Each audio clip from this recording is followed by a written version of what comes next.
Hi, Titusville UMC kids. I hope you've had a good week.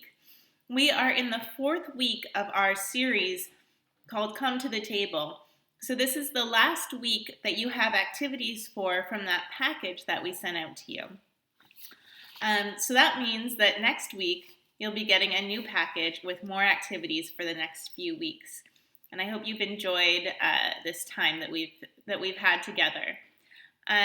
This week I want to talk to you about the story of Abraham and Sarah, and the story is included in your activity package. So I'm going to read it to you. It's a little different than what I usually do, but I'm going to read it to you. And then there's some questions in your activity package that you can talk about with your parents or your siblings or anyone that you see on a regular basis. And you can go through some of those questions and think about this story a little bit. So let's dive right in.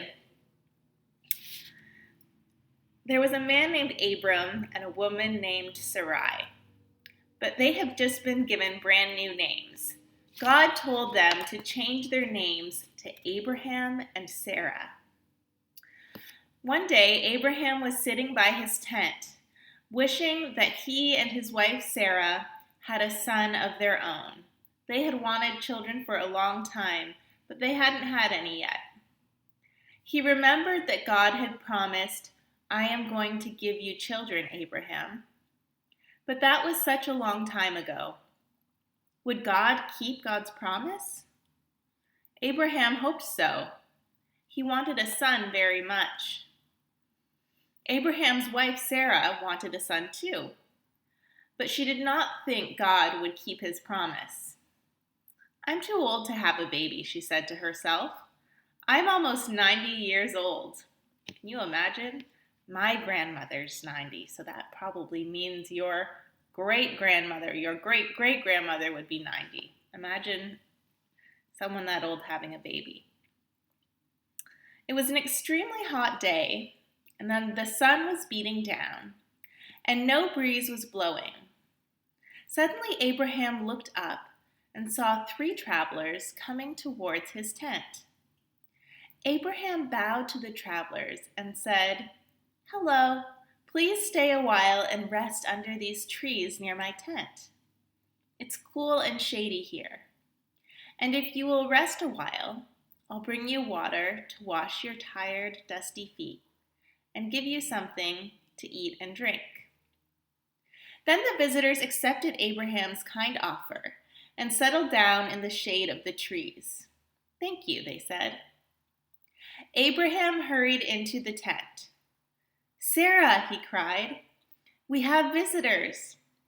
Quickly, bake some bread for them while I see to the fixing of the meat for their dinner." Later, Abraham brought out milk and cheese and meat for the visitors to eat.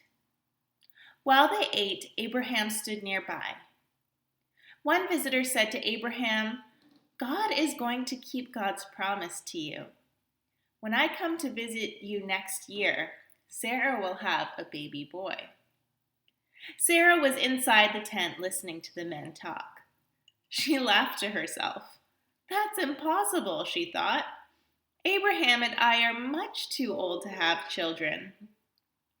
The man said, "Why did Sarah laugh? Is anything too hard for God to do? When I come back next year, Sarah will have a son. You can always trust what God says."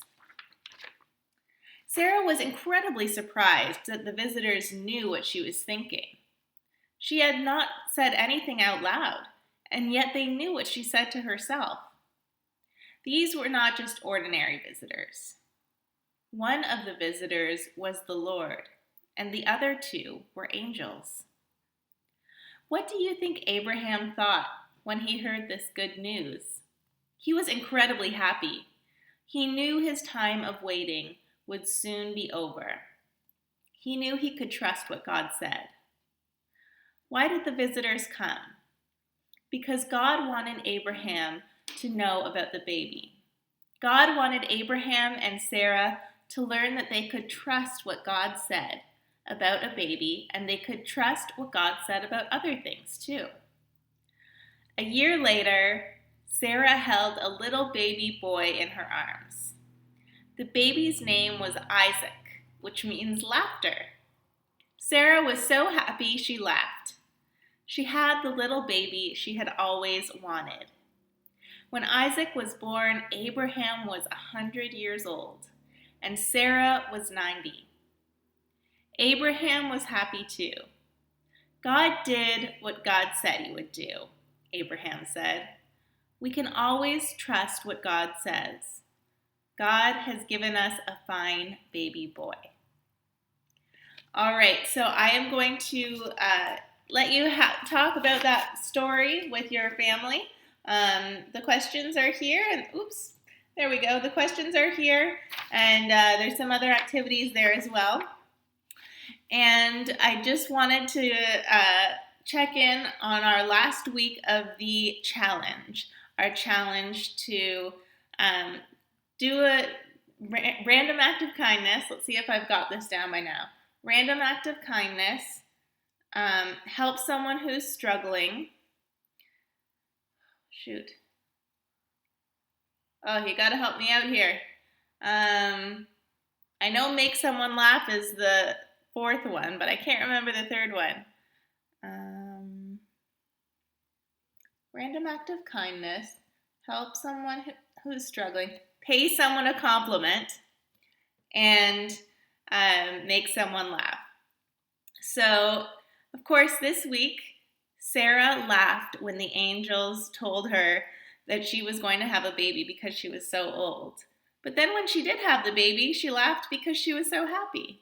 So that's where the idea of making someone laugh comes from. And when we laugh with other people, everyone around us is able to be happier. So I hope that you can do that part of your challenge at least this week. And if not, do all four of them. All right, everyone. I hope you had a great week, and I will see you again next week. Bye.